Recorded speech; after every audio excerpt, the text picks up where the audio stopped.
Hello everyone. So we are in number 3. So this is the third case. Okay.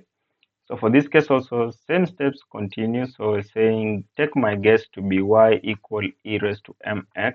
Take the first derivative to be m e raised to mx. Take my second derivative to be m squared e raised to mx. And then also I can advise, if you have an easy way to get this auxiliary equation, maybe you can use it if it works for you. So if I substitute back, I'll say m squared e raised to mx plus 8 into e raised to, sorry, it's m e raised to. Okay, don't forget. And another advice, maybe I'll just explain. Uh, be very keen, okay, once you're computing all these calculations. Be very keen, because laws of a term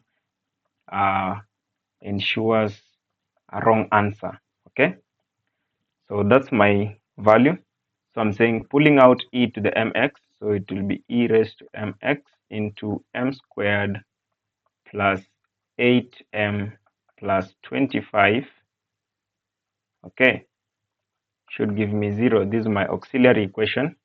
So my auxiliary equation, that is m squared plus 8m plus 25 should equal 0. And always use the you can use any other method, but for me the way I prefer it is use the quadratic equation. So I'm saying m value will be negative b plus or minus the square root of b squared minus 4ac divided by 2a.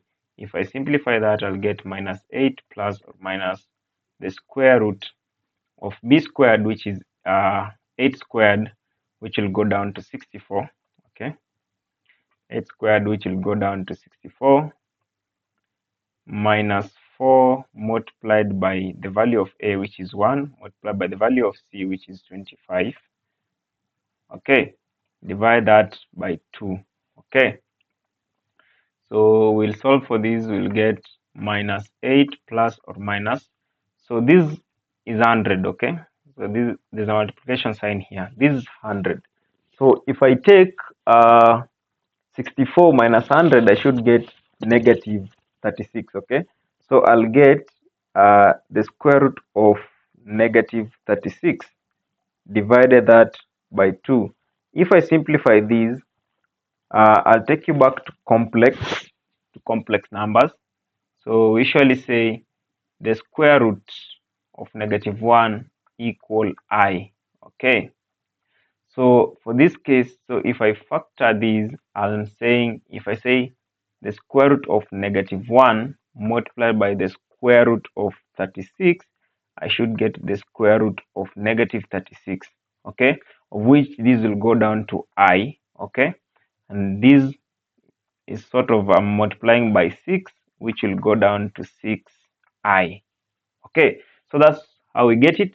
So we'll say this is negative 8 plus or minus, okay, 6i. Okay, divide that by 2.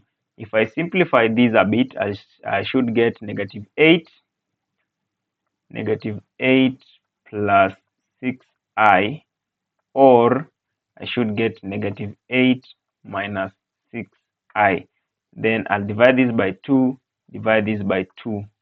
Every other term divide by 2. What will be my final answer? So I'll get my value of m1 to be negative 4 plus 3i, or should get the value of m2 as negative 4 minus 3i. So according to whatever we done in our introductory video, we said let's represent these terms as either alpha or beta. Okay, so this will be my alpha. I'll add that to my beta. Okay, plus beta I. So my value of alpha will be negative 4. My value of beta will be 3. Take the positive term. Okay, will be negative 3. Now once we have that, what will be my general solution? General solution. And keep in mind this is case 3 because it's an imaginary root.